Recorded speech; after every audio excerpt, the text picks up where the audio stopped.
June 4th, 1944. 150 miles off the scorching coast of Rio de Oro, in the vast, unforgiving expanse of the Atlantic Ocean. The water churns like a living beast, its surface a deceptive calm hiding the deadly dance below. Inside the cramped, sweat-soaked hull of U-505, Oberleutnant Harald Lange wipes the grime from his brow, his eyes locked on the periscope. The air is thick. Stale diesel fumes mix with the tang of fear and unwashed bodies. You can almost feel the vibration of the engines thrumming through the steel plates, a constant reminder that death lurks in every shadow of the deep.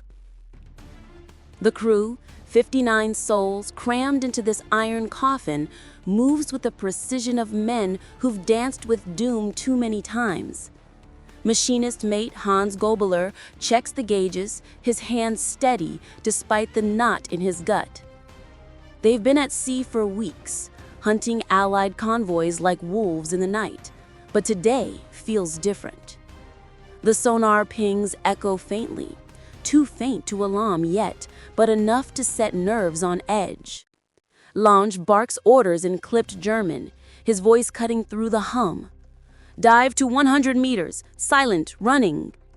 The boat groans as it slips deeper, the pressure building like a vice around their ears. Above them, unseen, the hunter closes in. Captain Daniel V. Gallery paces the bridge of USS Guadalcanal, the escort carrier slicing through the waves with her task group. Destroyers Pillsbury, Chatelaine, Flaherty, Jinx, and Pope like a pack of hounds on the scent. Aviation Anti-Submarine Squadron VC-8's Wildcat fighters and Avenger torpedo bombers circle overhead, their engines a distant roar.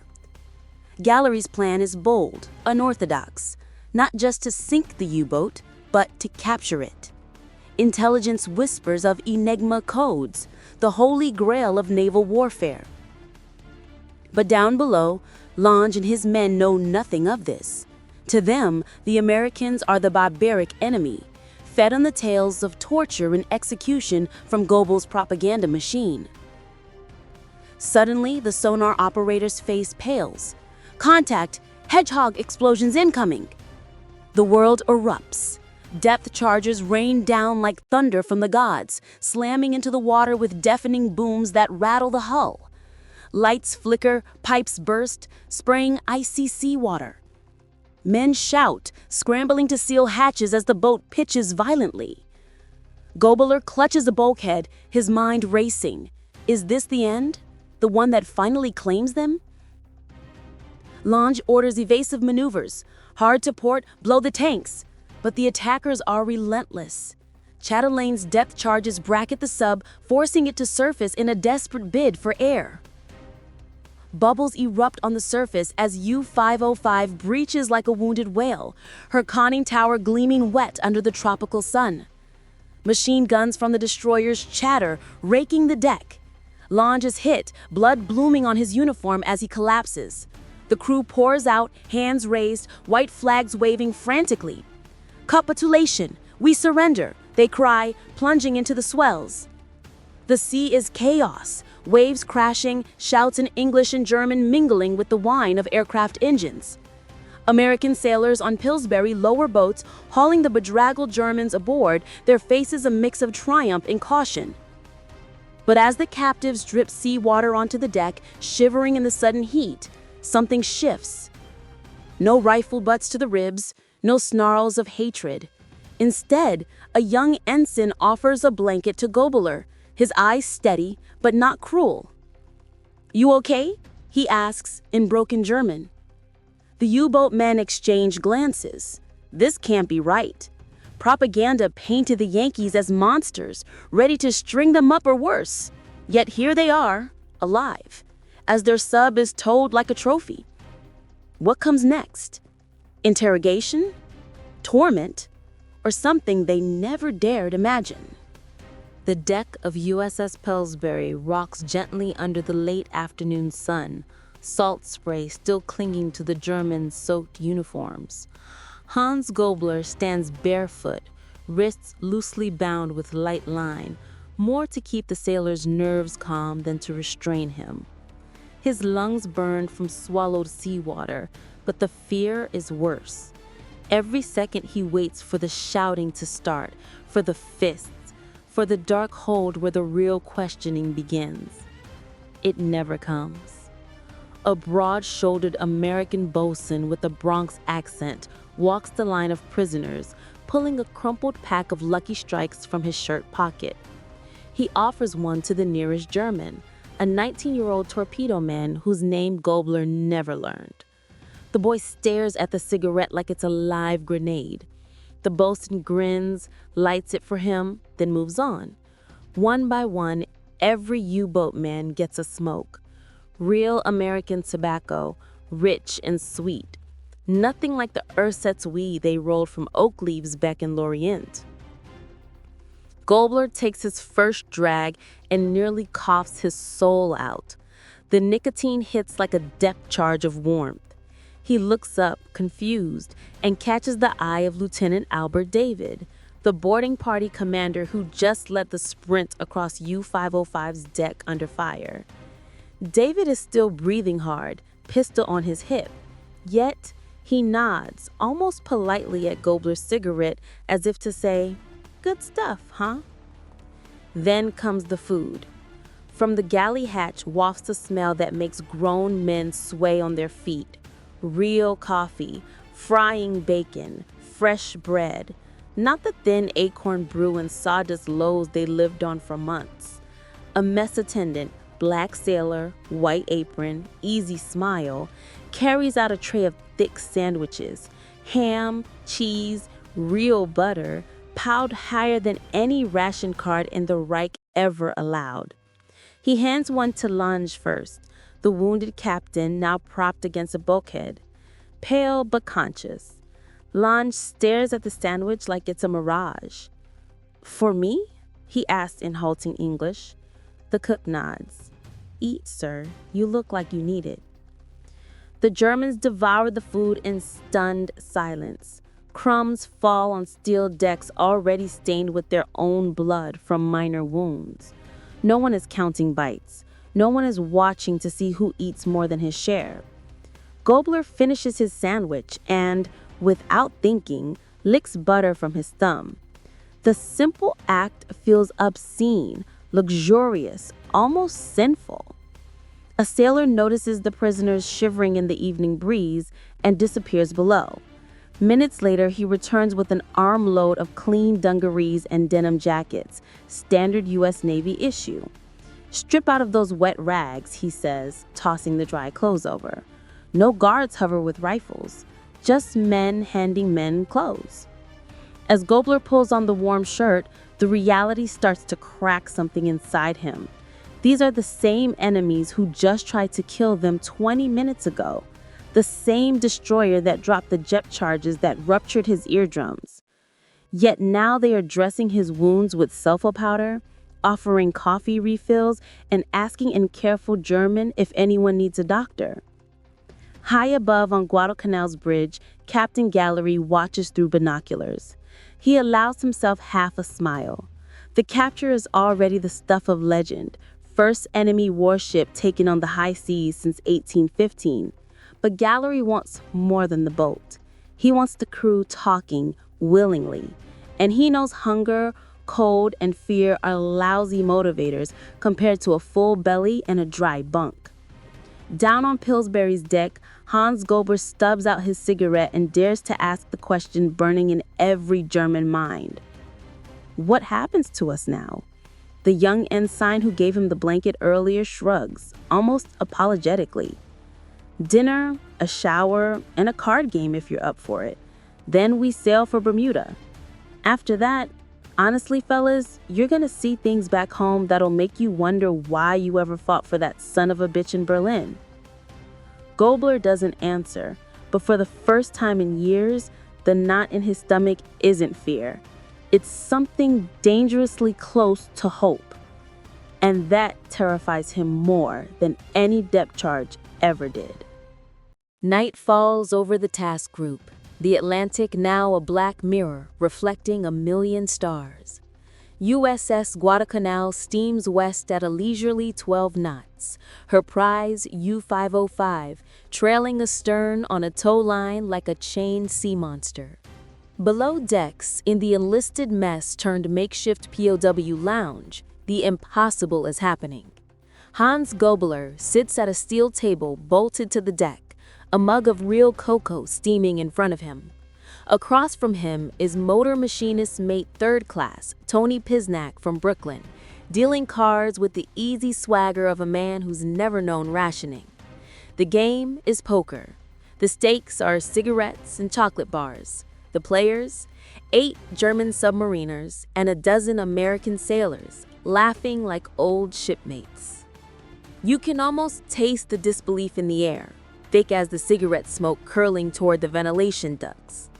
Lange, bandaged and pale, sits propped in a corner with a blanket over his shoulders. He's been given morphine in a bottomless cup of coffee. Every time he tries to stand, an American corpsman gently pushes him back down. "Easy, Captain. Doc says you're staying put." Lange, who once commanded men to their deaths without blinking, now finds himself obeying a 20-year-old kid from Iowa.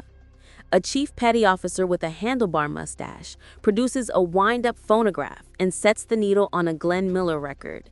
In the Mood fills the compartment, brassy and alive. Some of the younger Germans start tapping their feet to spite themselves. One of the American pilots, Lieutenant Junior Grade Bill Tennant, the same man who dropped the smoke marker that guided the boarding party, leans over to Gobler and asks, "You guys got swing music in Germany?" Gobler hesitates, then admits, "Only on forbidden BBC broadcasts." Tennant laughs, slaps him on the back, and deals him in again. The question starts small. An American gunner's mate wants to know how deep U-505 could really dive. A German electrician asks if the rumors about unlimited ice cream in the States are true. Someone produces a dog-eared copy of Life magazine, glossy photos of smiling factory girls, gleaming new cars, and grocery stores piled high with fruit in February. The Germans pass it around like contraband. One of them, a quiet radio man named Fritz Bowman, stares at a full-page ad for Coca-Cola and whispers, "My God, they have this everywhere?" Tony Pisnak nods solemnly. "Every drugstore fountain from here to California, buddy. Ice cold. You'll see." The room falls quiet for a moment. The weight of that promise hangs heavier than any chain. Later, when the game breaks up and the lights dim to red for night sailing, Gobler finds himself alone on the weather deck with Lieutenant David, the man who'd led the boarding party across a deck still swept by German machine gun fire. The two men lean on the rail, watching the phosphorescence in Guadalcanal's wake. David offers Gobler another lucky strike. "You know," David says quietly, "we lost friends to boats like yours. Good men, torpedoed and gone in minutes." Gobler stiffens. Here it comes, he thinks. The accusation, the hatred. But David just exhales smoke toward the stars. "I guess what I'm trying to say is, war's a hell of a thing.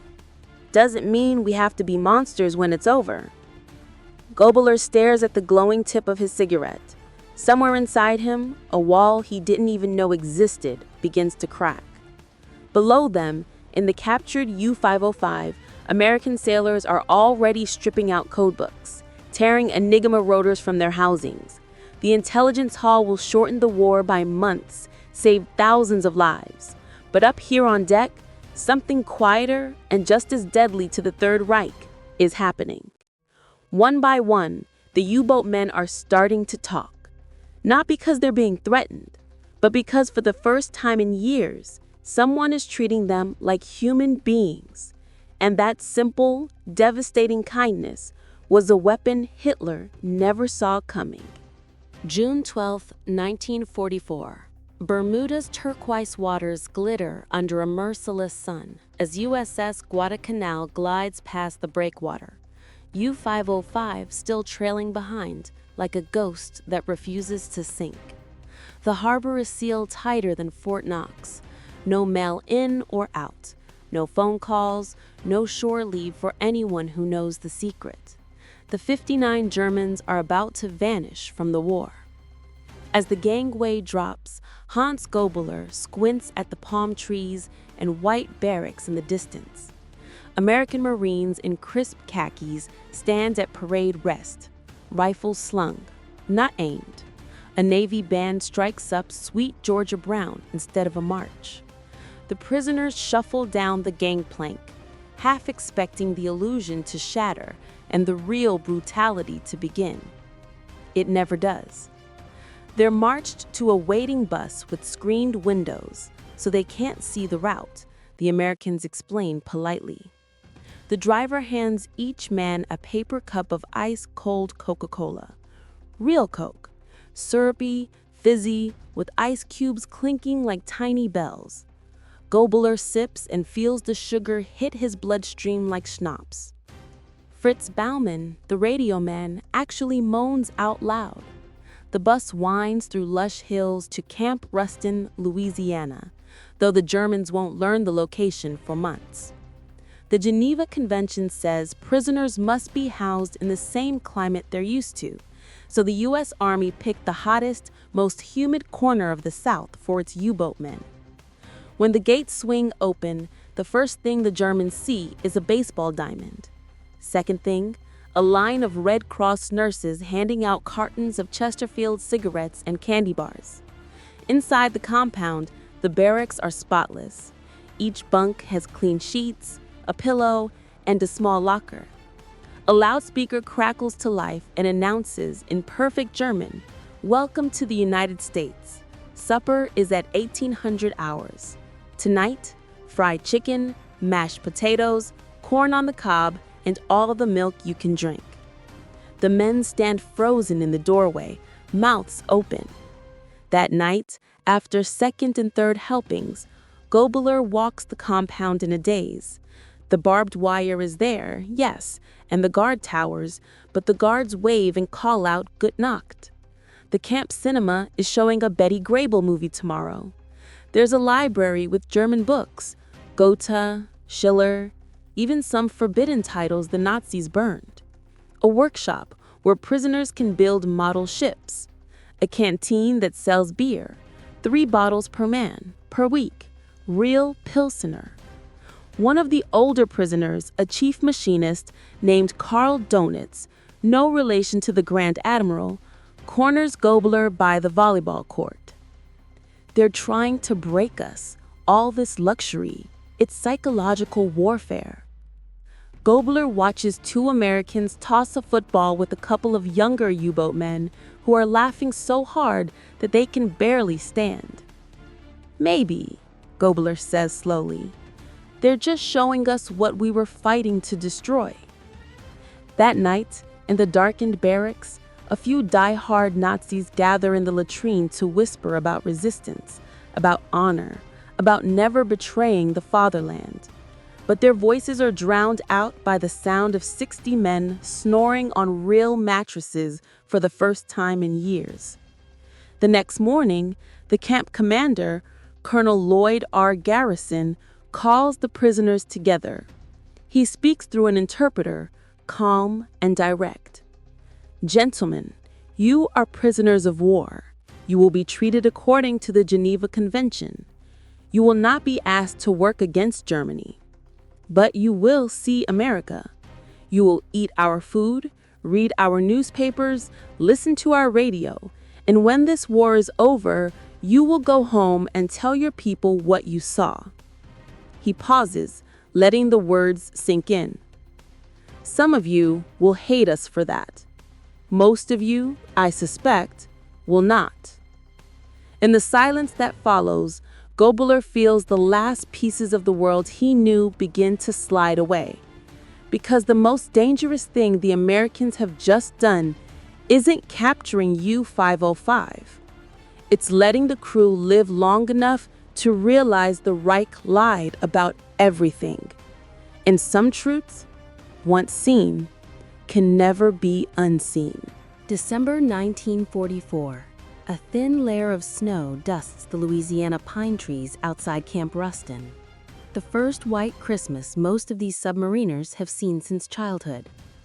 Inside the mess hall, the Americans have strung colored lights and set up a 10-foot tree. The smell of roast turkey and cinnamon drifts through the barracks. Hans Gobler sits at a wooden table with a Red Cross writing kit in front of him. Thick paper, sharp pencils, and a postcard that will be censored by both American and, eventually, German authorities. Every prisoner is allowed to send one letter home per month. He stares at the blank page for a long time. How do you tell your wife that the enemy gave you a second helping of ice cream on your birthday? That the camp orchestra, made up of German prisoners who brought their own instruments, played Stille Nacht while American guards stood at attention out of respect? That the Negro soldier who drives the garbage truck sings better than any tenor on the Berlin radio and shares his cigarettes without being asked?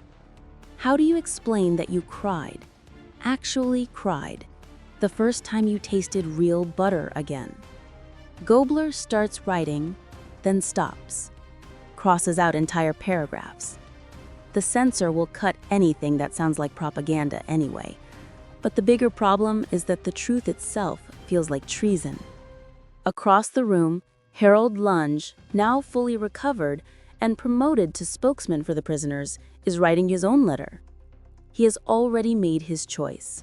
In careful, deliberate sentences, he describes the abundance, the fairness, the complete absence of the brutality Goebbels promised. He ends with a line that will never make it past the German censor. I have seen the future, and it is not wearing a swastika. Some prisoners refuse to write at all. A hard core of SS sympathizers, men who still click heels when they mention the Führer, tear up their stationery and burn it in the stoves. They call the others Verräter under their breath. But their numbers shrink week by week.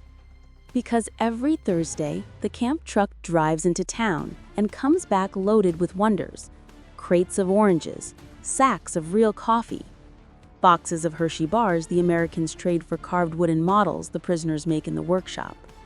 The guards never ask for a cut. They just say, "Merry Christmas, fellas," even though it's only December 4th.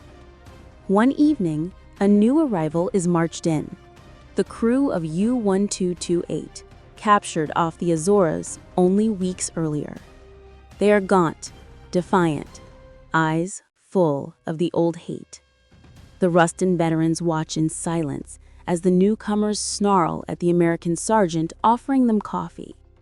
3 days later, those same newcomers are sitting in the front row of the camp cinema, mouths open, watching newsreels of liberated Paris, crowds cheering, girls kissing GIs, and wine flowing in the streets. You can see it happen in real time. The defiance draining out of their faces like air from a punctured balloon. That night, Gobler finds Fritz Baumann sitting on his bunk holding a photograph of his 2 little daughters back in Bremen. "They're bombing the cities now," Baumann whispered. "Every night, and we're sitting here drinking Coca-Cola while our families burn." Gobler has no answer, because the guilt is a living thing, gnawing at all of them. Yet when the lights go out, most of them still fall asleep to the sound of Bing Crosby on the camp loudspeaker, singing White Christmas. And they sleep deeper than they ever did in the damp bunks of a U-boat on war patrol. In the spring of 1945, the re-education program begins quietly. No one is forced to attend.